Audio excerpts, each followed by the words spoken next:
Good evening. Welcome to the discussion on reformulating the narratives on trade and globalization. I have with us David Rasquinah, Managing Director, EXIM Bank of India, a banker whom I've known for many years and I respect him as one of the finest financial services professionals in India today. Welcome, David. Thank you, Akshay. David, the last few years we have seen a steady pushback on trade and globalization. So I'm here to ask you some questions around the narrative around trade and globalization. In particular, I'd like to know what are some of the main reasons for the pushback on trade and globalization. Does this narrative and do the actions actually match with the reality, or do they differ from reality? Can the leaders and policymakers do anything differently? Is there a different way in which trade can be explained, projected to the masses, to the business professionals, even to government officials and diplomats? And of course, we have to ask the question, what role can India play? Is there a role that we can play in defining India's place in trade, in globalization? Does India have its own way of globalizing? How would you assess India's role with the WTO? We have, of course, been the founder members of the WTO. We have been good members and global citizens on multilateral trade. But on some of the more recent plurilateral arrangements, we have not participated, or at least are not officially engaged, especially when it comes to e-commerce and new ideas and dispute resolution, etc. And then, of course, the last question, since you are so close to export and import and India's trade, is there anything more we can do to make India a trading superpower? Can we leverage the businesses that are moving out of China? That was always an expectation. It has happened maybe to some extent, maybe not as much as what we had expected. What can we do? So these are some of the questions I hope we can get to. David, but I'd like to start with the main question that I want to pose to you, which is, what do you think are the main reasons for the pushback on trade and globalization? Thanks, Akshay. That's a brilliant set of questions. Let me go back almost 200 years. If you go back to your economic history, it was David Ricardo back in around the 1800 who came up with the idea of comparative advantage, that trade is good and that it's a positive sum game. Now, interestingly, right from 1900 till date, that has been the accepted economic paradigm. There is really no alternative economic theory that has been either rooted around or put forward to explain why trade is not good or something else might be good. So it's been generally accepted. Now, there's always been accepted that in a free trade or a near free trade environment, you will always have winners and losers. But overall, the winners will be more than the losers. So it's a positive sum game overall. And there are a host of examples. Take shipbuilding, for example. You always proceed from labor intensive to capital intensive. So shipbuilding was very much Western. It became a preserve of Japan. Then Japan moved up market to the more high technology ships, the LNG carriers, and so on. The rest shifted to Korea. Korea followed suit, moving up market. Shipbuilding shifted to China. Now it's come to Vietnam, to India, to the Philippines. It'll pass on to somewhere else. So the system of progression is very much part of free trade.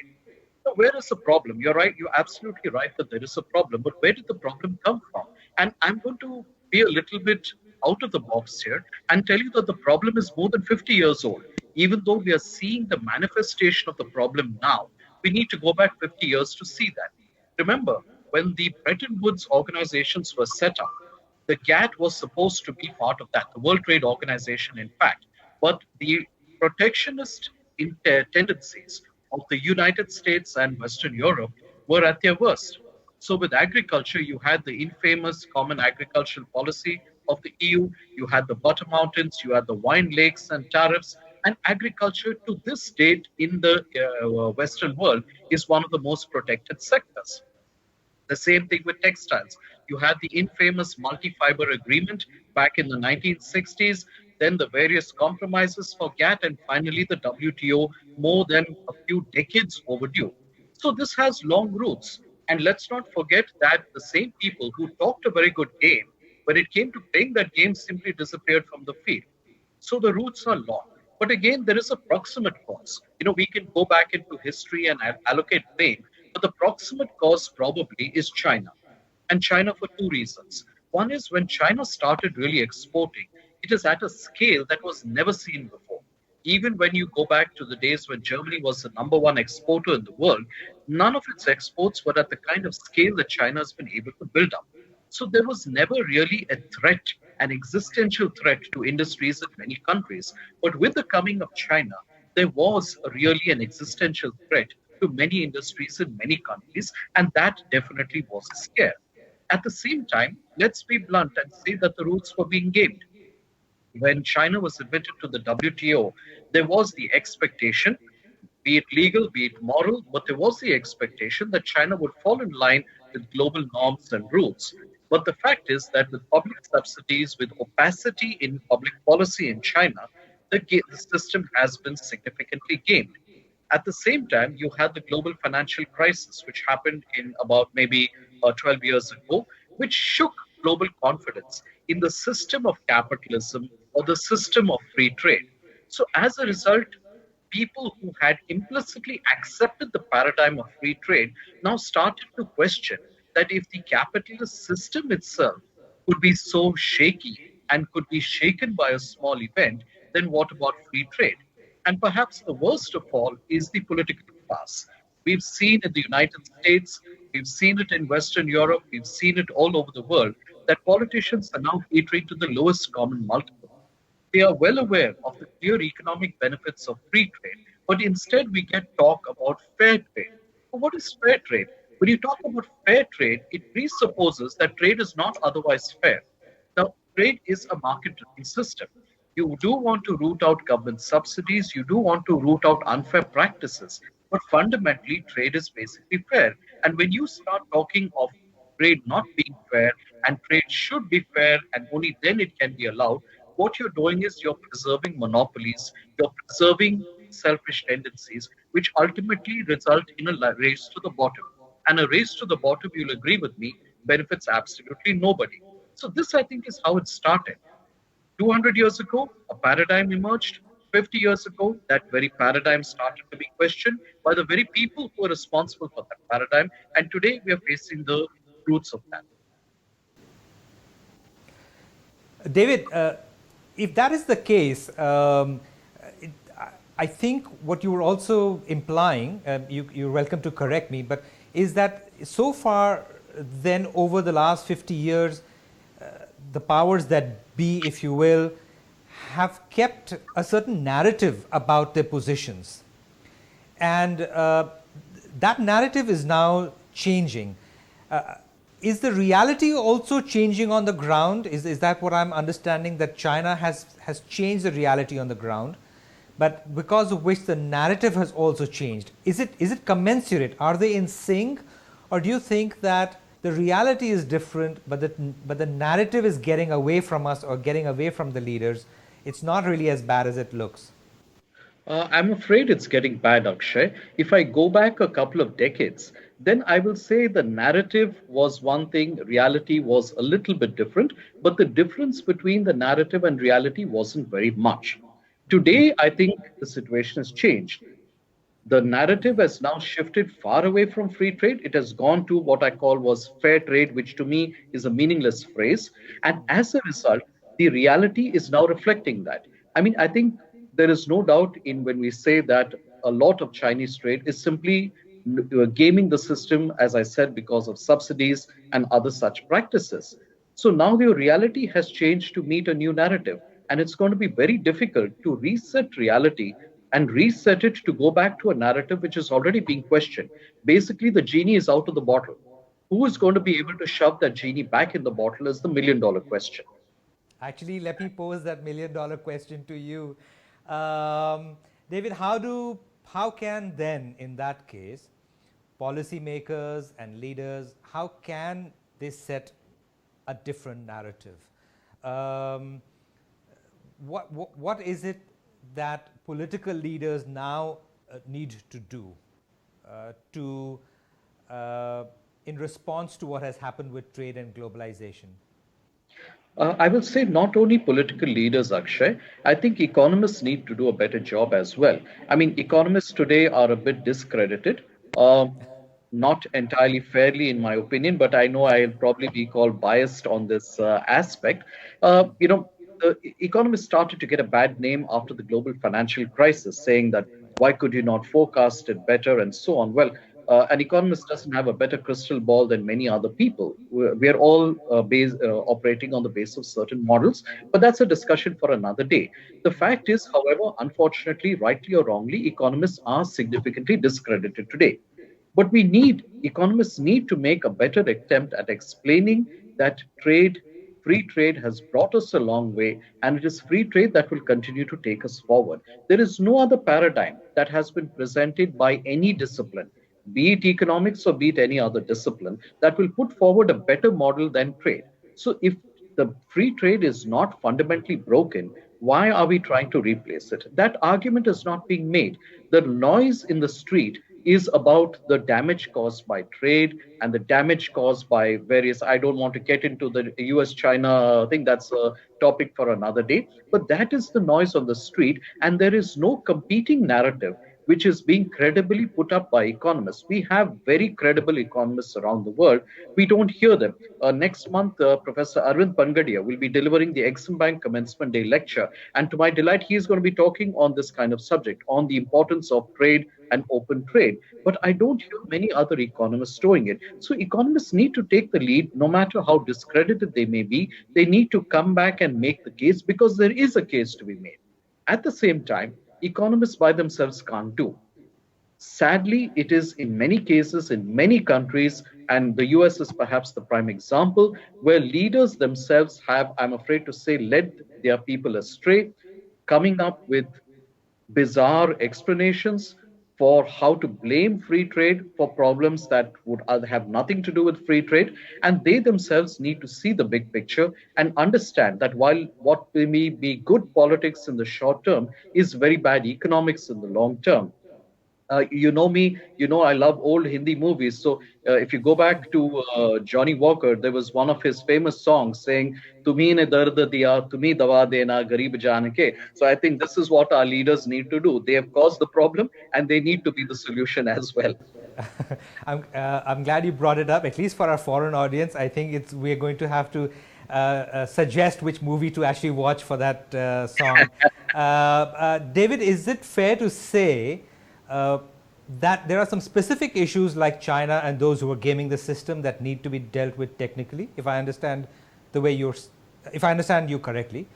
Yes. But at the same time, the narrative should not slip away into negativity. I think there needs to be new models, a new way of explaining that globalization is still the right way forward.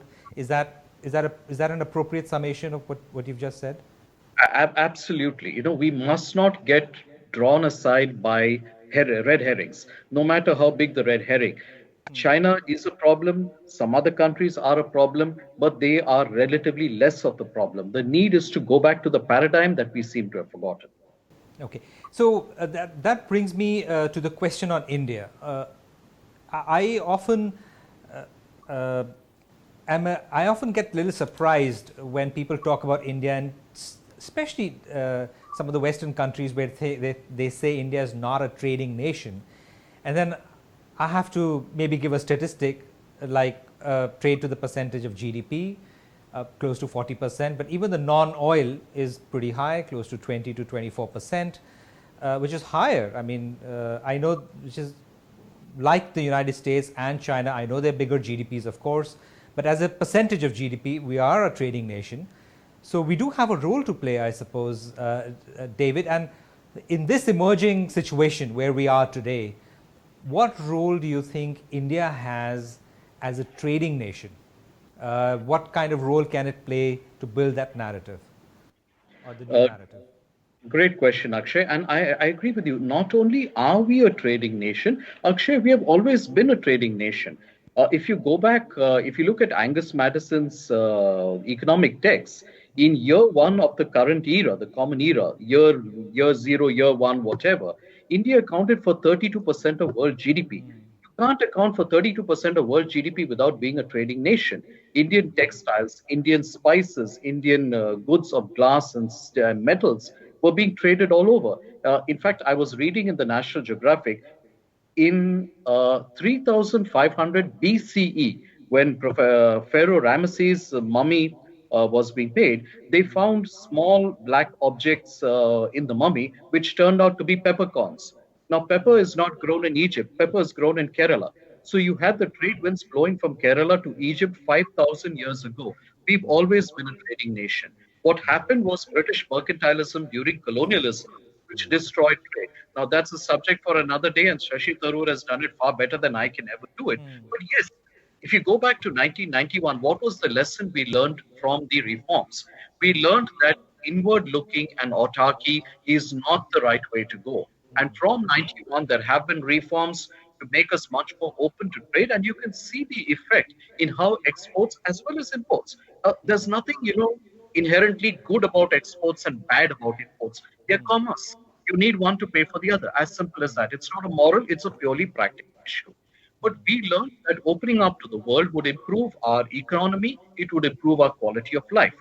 Now, even then, if you recall, there were resistance. You had the famous Bombay Club right here in the city, and there was a leading exponent of the Bombay Club who became famous for a statement that the consumer interest is not necessarily the national interest. Now, he presumably meant that the producer interest was the national interest, but I think that gentleman has long since been proved wrong. Now, there is a case sometimes for protectionism, undoubtedly. Right. You have the infant industry argument, you have the surge argument. So, fair enough, there can be temporary protection by way of tariffs, etc., but they must be in response to a clear causal, and they must have a sunset clause. You cannot remain an infant forever. So, where does India come in? Unfortunately, we seem to have forgotten perhaps the lessons that we learned in the 1990s, and we've started to take steps backwards. We have been increasing tariffs. Partly, of course, there's been a revenue constraint. So the government has had to look at customs duties and tariffs as a means of boosting revenue. But that's probably not the best way of going about it. And in the process, we have become, unfortunately, less open as compared to what we were before. Now, this is not to target any specific political party. The overall polity, I'm talking for more than a couple of decades, we seem to have been moving backwards. Now, this is something that needs to change. Our industry has to face the outside world. It's in its own interest. It's in all our interests. Where India itself goes, and your question was about, sorry, did I interrupt you?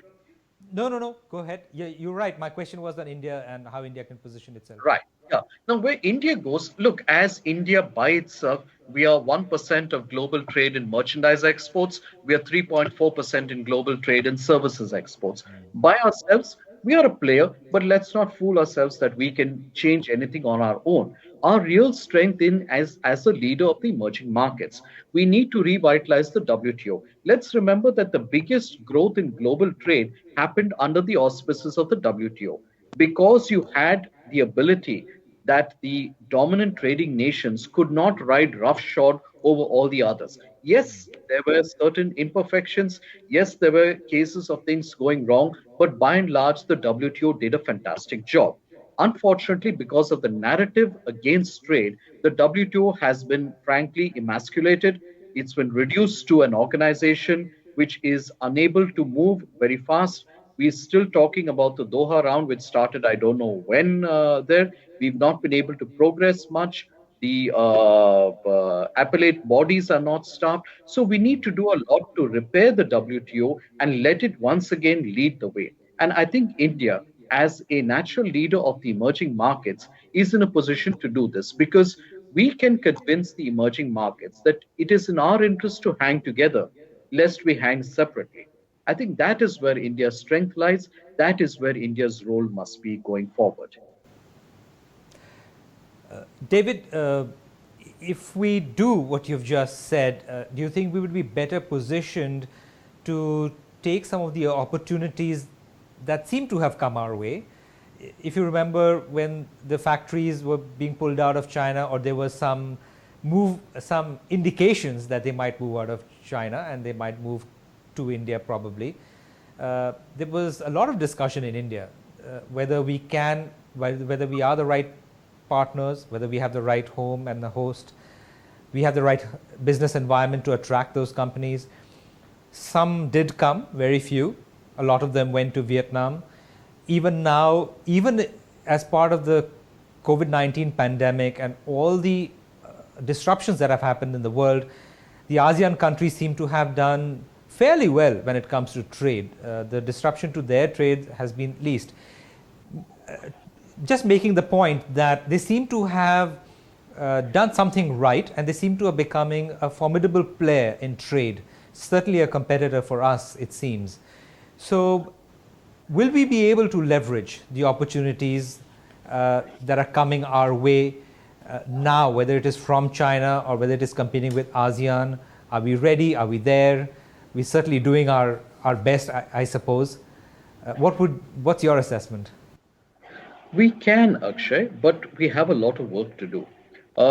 It's when we talk of exports from India not growing as much as we would like to, or we talk of production which wants to move out of China but is not perhaps coming automatically to India. Now, these are not the problem. These are a symptom of the problem. Uh, Given that we've got COVID, it's right now, okay, you decide that you realize that you don't have a sense of smell. The problem is not your sense of smell. The problem is something else. The sense of smell lacking is merely a symptom. Here again, I will argue these are symptoms. Our problem is in Indian manufacturing or Indian industry. We have seen a consistent decline for the last 20, 25 years in manufacturing as a share of GDP. For an economy of our size, the fifth largest economy in nominal terms, and perhaps the third largest in PPP, depending what calculation you use, our manufacturing sector is tiny.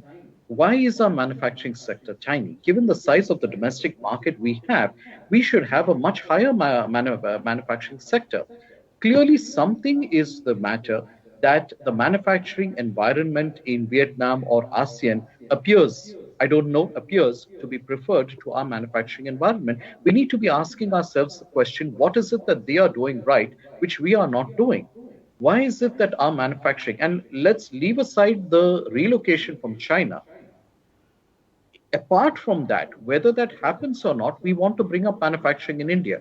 That is how we are going to generate employment for the people we want to move out of agriculture. So, whatever happens or doesn't happen in China, we need to build up our manufacturing sector. And if we build up our manufacturing sector, exports will happen on their own because you will be manufacturing world class on a single line for the global market as well. So, I would change your narrative a little bit and say, leave aside what they are doing. Let's look inward.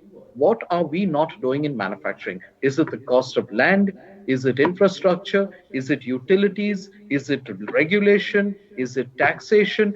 What is holding back our manufacturing sector? Why are our industrialists not investing more? Why is gross fixed capital formation steadily decreasing over the last decade and more? These are the questions I think we need to ask ourselves. You can look on the outside part as well. And it is a fact we have not really taken the advantage of being maybe a useful partner in many FTAs. We've not perhaps negotiated as well as we can. In the RCEP, we have decided to stay separately. Now, I accept that there are a lot of flaws in the RCEP, but can we really afford to stay out? I don't know. I always believe that if there is a grouping, it's better for us to be on the inside of the grouping looking out rather than on the outside looking in. But somehow we don't seem to be having a consensus on that. So I would say let's come back to internal manufacturing. Let's revitalize our manufacturing sector in the country. It will generate employment, it will generate economic activity, it will generate revenues for the government, and it will automatically generate exports as well. So I would say this is the problem. The rest are just symptoms. Okay. My last question to you, and this comes partly personal because I know you. I know that this is your last year at EXIM Bank of India, and you have been a fierce proponent of India and India's exports, manufacturing, as also with multilateral institutions, not just WTO, but BRICS and so many other things that you have done. So I'm going to give you a hypothetical position here. If you were the Director General of the WTO, what would be your wish list? What would be your 2 or 3 things that you'd like to see happen? Wow. I don't think I'm at all ready for a question like that if I were Director General of the WTO. No, I think I would go back to what I said earlier, Akshay. I would want to rebuild the narrative, which I think has been waylaid and diverted into some wrong tracks. I would like to once again demonstrate with paper pencil or models or actual case studies if need be that better trade, more openness to trade is in the overall advantage of everyone. Yes, there must be provision made for the losers, the people who are losing their job because of trade, the people who need to be reskilled. We cannot treat them as some kind of wayside trash. We need to look at them also as upstanding human beings who have lost out for no fault of their own and help them to rebuild the skills that they might need to compete in this new world. But at the same time, it is undisputed by any theory, by any paradigm, that it is openness to trade which has brought the world economy to this stage and which will take it forward. So, if I was the Director General of the WTO, unfortunately, I don't think I ever will be, probably fortunately for the world, but I would want to rebuild that narrative and I would like to devote resources to rebuilding that narrative because only when that narrative is once again foremost in people's minds can we go on to the next step. The second thing I would want to do is to enlist political participation. Uh, Again, maybe I'm talking through my hat because I really don't know this subject, but I would want the WTO to be engaging more with major countries of the world to have their participation, get them on board. You know, the trade policy review today that the WTO does with many countries has just become a kind of a pro forma exercise. It should be much more. It should be like the World Bank's country assistance strategies, where the WTO actually sits with each country, identifies what are the possible bottlenecks, and tries to come up with solutions for these. These are a couple of ideas. Since I never ever expected to be the DG of the WTO, I'm not sure if these are the right ideas. I'd think about it some more if you ever offer me the job. But if you're going to give me an offer, just let me. Well, all I can say is that if you do become, please remember to come back to Colaba Conversation, and in the years ahead, and keep talking to us, David. We wish you the best, and with that, I just have to say thank you for joining us. Thank you so much, Akshay. Enjoyed talking with you. I hope it's been of some use to your participants. Thank you, David. Thank you.